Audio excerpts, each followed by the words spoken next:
Estão percebendo outra coisa interessante na introdução? Olha, um período, terminou aonde? Aqui, ó. Um período, 2 períodos, 3 períodos, né? Então, a introdução tem 3 períodos. Um para você contextualizar, um para você apresentar o problema, intolerância religiosa, e outro para você apresentar a sua tese. O que é que eu penso? Eu penso que a problemática do preconceito religioso, que persiste intrinsecamente ligada à realidade do país, é por conta das leis que são insuficientes, né? É por causa da lenta mentalidade da sociedade, né? Da lenta mudança de mentalidade social. Aí agora nós vamos pegar essa tese e vamos desenvolvê-la, certo? Vamos ver se tem a ver com os textos motivadores, tá? Vamos ver se o menino parafraseou ou se interpretou os textos motivadores. Então aqui ele diz: é indubitável, veja que ele está construindo o tópico frasal. Já vá prestando atenção a isso também. Muitos desenvolvimentos estão apenas com um período. Não. O desenvolvimento tem um período chamado tópico frasal, que é o que você vai discutir. Isso que está aqui até aqui vai ser discutido aqui, né? Outro período para uma contextualização, olha, contextualizando com Aristóteles.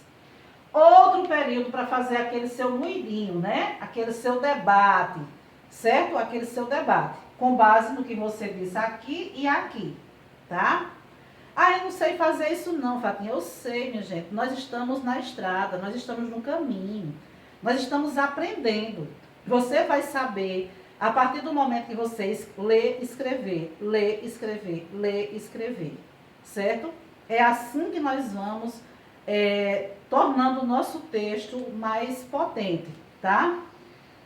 Então vejam, o tópico frasal. É indubitável. Isso aqui é um coesivo que pode ser usado para começar o desenvolvimento, né? Que a questão constitucional e sua aplicação estejam entre as causas do problema. Combina com a insuficiência de leis? Combina, porque a insuficiência de leis é uma questão constitucional. É porque a Constituição não está sendo realmente garantida. É porque a lei está sendo insuficiente. E quem foi que disse isso em outras palavras? O texto motivador 1. Estão vendo? Se a questão é constitucional e a sua aplicação esteja entre as causas do problema, nada melhor do que o menino lembrou de Aristóteles. O que diz Aristóteles? Conforme Aristóteles, a poética deve ser utilizada de modo que, por meio da justiça, o equilíbrio seja alcançado na sociedade. Então, ele usa o conceito que Aristóteles tem de equilíbrio social, né? A política, ela está para promover o equilíbrio social. E a política está também em fazer valer as leis, como ele disse lá, insuficiência de leis, que ele disse na introdução. E aqui a questão constitucional. Então, está combinando o que Aristóteles disse, claro que está combinando com o que está aqui no tópico frasal, né? Ele agora vai debater, que é o que faz com que o texto seja dissertativo, argumentativo, e não expositivo, como muitos de vocês perderam consideráveis pontos, ficando com 80 pontos na competência 2 e 80 pontos na competência 3, devido a não estruturar o texto dentro do padrão dissertativo argumentativo, e sim dissertativo expositivo. Então, o que é que faz com que o texto seja esse debate dissertativo argumentativo? O tópico frasal, dizendo que nós vamos conversar sobre a questão constitucional e sua implicação dentro desse problema da intolerância religiosa. Trazendo uma autoridade para confirmar o que a gente vai dizer, dizendo que Aristóteles disse que por meio da justiça o equilíbrio seja alcançado na sociedade. E não é justo que um país seja laico e não venha a garantir essa laicidade para o seu povo. Está vendo que ele está no texto motivador 1, só que ele não está citando nada do texto motivador 1. Essa minha fala agora, não é justo que o país seja laico, é para vocês lembrarem do texto motivador 1. De maneira análoga, ele usa esse coesivo para dizer, eu também penso dessa forma. É possível perceber que no Brasil a perseguição religiosa rompe essa harmonia, né? Essa harmonia que Aristóteles diz aqui. Haja vista que, embora esteja previsto na Constituição o princípio da isonomia, no qual todos devem ser tratados igualmente, muitos cidadãos se utilizam da inferioridade religiosa para externar ofensas e excluir socialmente pessoas de religiões diferentes, né? Então, note que o parágrafo de desenvolvimento 1 se articula com a tese 1, que é a insuficiência de leis, mostrando que a Constituição garante o princípio da isonomia, explica o que é esse princípio, né, no qual esse princípio da isonomia, todos devem ser tratados igualmente. Veja como isso é um debate, não uma apresentação. Muitos cidadãos se utilizam da inferioridade religiosa para externar. Por que inferioridade religiosa? Porque naquele gráfico está dizendo, né, que 75% das pessoas dos preconceitos são com a religião afro-brasileira, né? E excluir socialmente pessoas de religiões diferentes, né? Aquelas religiões que são em maior número, né? E mais tradicionais, vamos dizer assim, né? Mais tradicionais,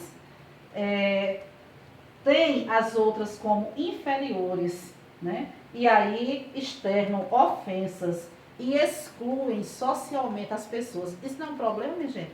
Exclusão de pessoas de religiões diferentes, né? A lei que não está sendo amplamente assegurada. E isso ele fez com base no texto 1. Segundo o parágrafo de desenvolvimento que falava lá na introdução, lembra? A lenta mudança de mentalidade social. A lenta mudança. Nossa, como é lento mudar de opinião. Né? Einstein dizia que triste época, é mais fácil desintegrar um átomo do que vencer um preconceito enraizado. Olha como é difícil vencer um preconceito, certo? Então, note que aí já é um conhecimento fora que eu estou usando, né? Já lembrei de Einstein. Aí você vai lembrando, certo? Daquele conhecimento que você já tem, que você construiu ao longo de sua vida. Segundo pesquisas, a religião afro-brasileira é a principal vítima de discriminação. Olhe, quando eu disse a vocês que nós íamos usar o infográfico, lembra? Vamos lembrar do infográfico. O infográfico lá dizia, lá no topo do infográfico dizia 75%, né, a afro-brasileira, ou seja, era a religião que era vítima de ataque de intolerância religiosa. 75% dos ataques eram para as religiões afro-brasileiras, né, para a religião afro-brasileira, certo? Ele botou aqui que é 75%, não, ele disse assim, segundo pesquisas, a religião afro-brasileira é a principal vítima de discriminação, destacando-se o preconceito religioso como o principal impulsionador do problema. Interpretação, né? Ele pegou o infográfico, interpretou o infográfico, entendeu o infográfico e percebeu que a maioria das intolerâncias, do maioria dos preconceitos, eram direcionados à religião afro-brasileira. E aí ele interpretou isso, dizendo que, segundo pesquisas, a religião afro-brasileira é a principal vítima de discriminação, ela andava no topo, destacando-se o preconceito religioso como o principal impulsionador do problema. Então, o preconceito, diante disso, ele destaca o preconceito religioso como sendo o maior impulsionador do problema da intolerância religiosa. Certo? Vamos ver como é que ele fortalece isso. Como é que ele vai fortalecer isso? Ele agora está diante de um fato que não é mais o governo. É a lenta mentalidade social, é a sociedade. Ao falar em sociedade, ele lembrou de Emile Durkheim, né? E disse, de acordo com Durkheim, o fato social de Durkheim, olha como é importante, como é bom estudar filosofia, né? É a maneira coletiva de agir e de pensar. Então, ele sabe esse... Agora, como é que ele vai interagir essa maneira de pensar do Durkheim com o pensamento dele? O fato social é a maneira coletiva de agir e de pensar. Nós temos um fato social, a intolerância religiosa, certo? É uma maneira coletiva de agir e de pensar, tá? O que Durkheim pensava sobre isso? Que quando você está no meio, né, um meio coletivo, você tende a pensar de acordo com aquele meio coletivo. Você vai absorvendo as ideias daquela coletividade. Aí ele diz, ao seguir essa linha de pensamento, ó, ele não abandonou não, ele diz, essa linha de pensamento, ó, o outro parágrafo conversando aqui. Ao seguir essa linha de pensamento, isso é um coesivo maravilhoso para quando você usar um pensamento, você interagir com o que você vai debater, você pode utilizar esse coesivo. Observa-se que a preparação do preconceito religioso, não está aqui, minha gente, ó, o preconceito religioso dentro do tópico frasal, ó, então ele vai debater o preconceito religioso. Se encaixa na teoria do sociólogo, uma vez que se uma criança vive em uma família com esse comportamento, né, de intolerância, tende a adotá-lo também por conta da vivência em grupo. Por conta da vivência em grupo. Por isso que a mentalidade social é lenta, como ele dizia lá na introdução, né? Assim, a continuação do pensamento da inferioridade religiosa, transmitido de geração a geração, funciona como base forte dessa forma de preconceito, perpetuando o problema no Brasil. Perpetuando. Olha um debate que está combinando com o que foi dito lá em cima. A lenta mudança de mentalidade social é muito pequena, é muito devagar, né? Porque ele para falar nisso, sobre isso, ele se amarrou na ideia do sociólogo Durkheim, dizendo que o fato social, a maneira coletiva de agir. Então, se uma criança convive com uma família intolerante, ela também vai ser intolerante e ela vai repassando essa intolerância. E assim o problema do preconceito vai se perpetuando dentro da sociedade, né? Note de onde ele tirou essas ideias, da cabecinha dele, né? Mas onde ele se espelhou, no texto motivador 1, as leis não são cumpridas, certo? Primeiro parágrafo, desenvolvimento, tese 1. No texto motivador 4, que é o infográfico, lenta mentalidade social, né? E aqui ele tem as pesquisas que mostram a religião afro-brasileira sendo a principal vítima de discriminação, porque lá no infográfico a gente via que era 75% desse povo, certo? Então, por isso que ele disse, a principal vítima, eu usou lá o texto motivador 4. Dois textos principais que ele utilizou, o texto motivador 1 e o texto motivador 4, sem parafraseá-los, sem copiá-los, apenas interpretando-os. Dentro da sua interpretação, não usou nenhum dado desses textos motivadores. Usou Aristóteles, né, para falar sobre a questão da harmonia, né, advinda da política, e usou Durkheim para falar sobre o fato social, da maneira coletiva de agir e pensar, que normalmente nós agimos e pensamos de acordo com aquela cultura que nos é oferecida, certo? Isso vai se perpetuando, essa lenta mentalidade social vai fazendo com que o problema vá se perpetuando na sociedade brasileira. Olha que debate bacana e interessante, né? Vamos ver como é que ele concluiu?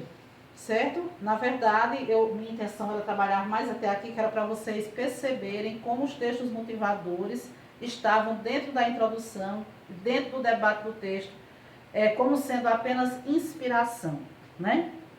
Mas vamos à conclusão, ainda temos um tempinho, vamos à conclusão. Na conclusão, ele começa a conclusão dizendo: infere-se, portanto, você também pode começar a sua assim, com esse coesivo, muitos textos ainda que eu percebi que não tem coesivo. No desenvolvimento 1, no desenvolvimento 2 e na conclusão. Amarrem essas partes textuais com o auxílio de um coesivo. A priori, a princípio, em uma primeira análise, em uma segunda análise. Infere-se, portanto. Né? Olha como é simples, minha gente. A gente vai até pegando essa inspiração nos textos que já foram bem-sucedidos. Infere-se, portanto, que a intolerância religiosa é um mal para a sociedade brasileira. Note aqui o comecinho da conclusão. A conclusão, ela começa fazendo esse chamamento do problema, relembrando ao leitor o problema. Você está vendo?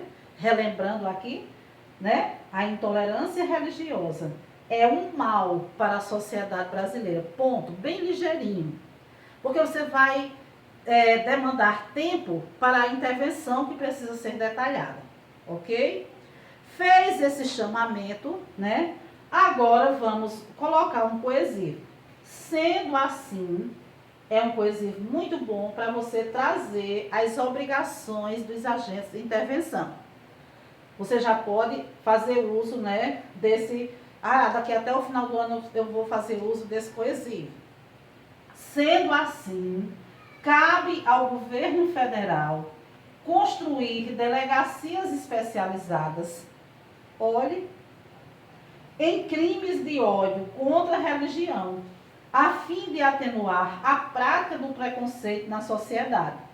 Então, ele não tinha dito que as leis não estão sendo cumpridas? Não foi? Que ele disse que as leis são insuficientes na introdução? No desenvolvimento, ele disse que as questões constitucionais estão entre a causa do problema, né? Ele não disse isso?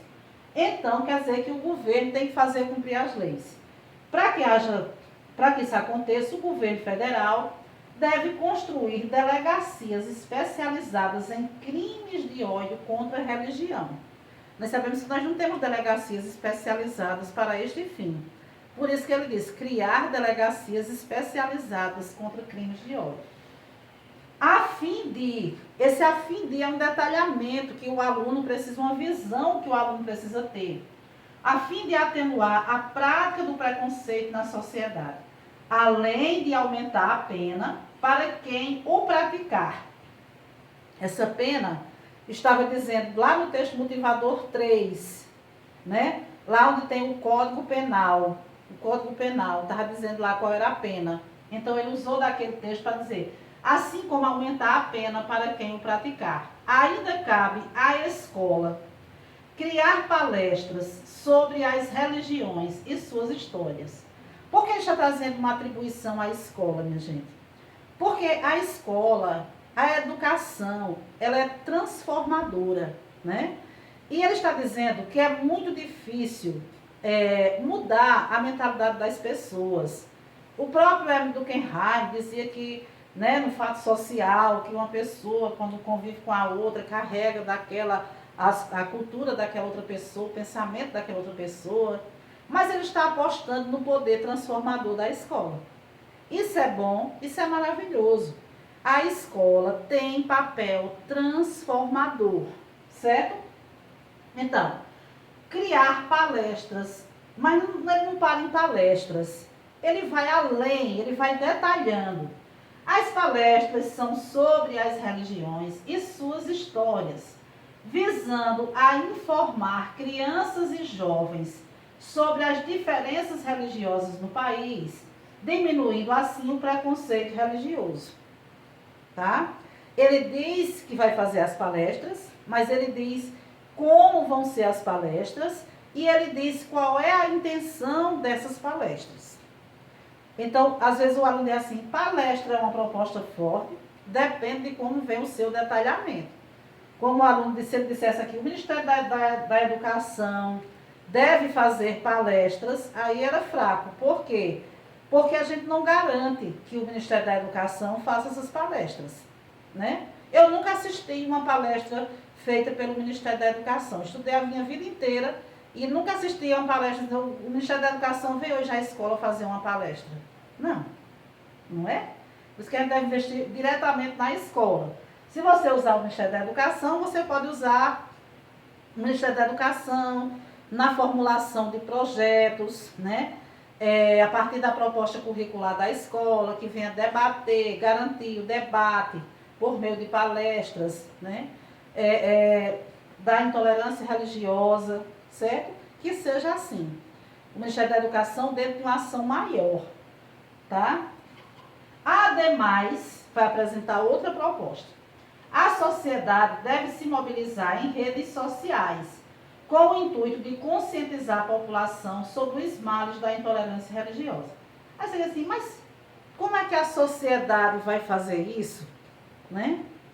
Se ela mesma está cometendo a intolerância. É 100% da sociedade que comete a intolerância? Não. Nem toda a sociedade, na sua totalidade, comete intolerância. Pode até ter o preconceito. Mas o que está em causa aqui não é o preconceito, é o preconceito que gera intolerância religiosa. Está entendendo? A pessoa pode até ter o preconceito, mas diante desse seu preconceito, sabe ter atitude responsável, cooperativa, colaborativa, de respeitar o outro, tá? Então, por isso que a sociedade pode fazer isso, porque não é toda a sociedade que é intolerante. Assim, terminou as propostas de intervenção, a gente vem para onde? A gente vem para aquele finalzinho da conclusão. Assim, poder-se-á transformar o Brasil em um país desenvolvido socialmente, né? Um país desenvolvido socialmente. Porque com brigas, com intolerância, não há um desenvolvimento social. E criar um legado de que Brás Cubas pudesse se orgulhar. Que Brás Cubas, quando dizia que lá no começo, né?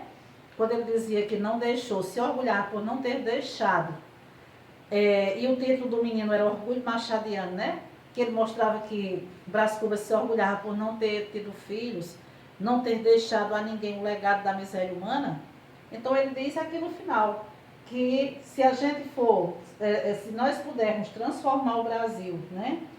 Se nós poderemos transformar o Brasil em país desenvolvido e criar um legado de que Brás Cubas pudesse se orgulhar, pudesse ver a sociedade de outra forma, uma sociedade sem intolerância, uma sociedade sem preconceito.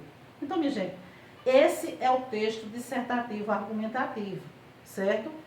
Vejam bem, vejam os que fizeram um texto dissertativo expositivo, vejam como é o debate, leitura dos textos motivadores, captura dos principais pontos dos textos motivadores, que nos levam a uma interpretação de onde advém o problema, quais são as causas do problema, quais são as consequências do problema, que nos levam a refletir sobre conhecimentos que nós temos no campo da arte, no campo da música, no campo da literatura, no campo da história, de todas as áreas do conhecimento. E fazer um debate, apresentando aquilo como um problema, debatendo.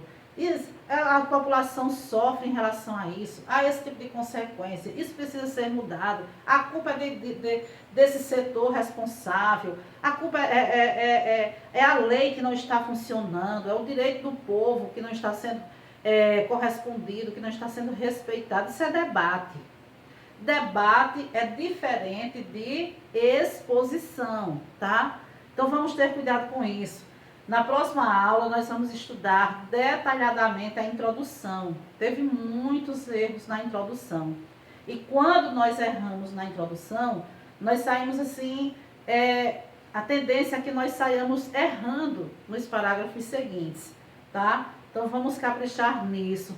Se possível, assista a aula de novo. Quantas vezes for preciso pedir para assistir a aula de novo, É muita coragem minha, né? Mas uma aula cansativa, que é uma aula apenas de debate, de fala, de leitura.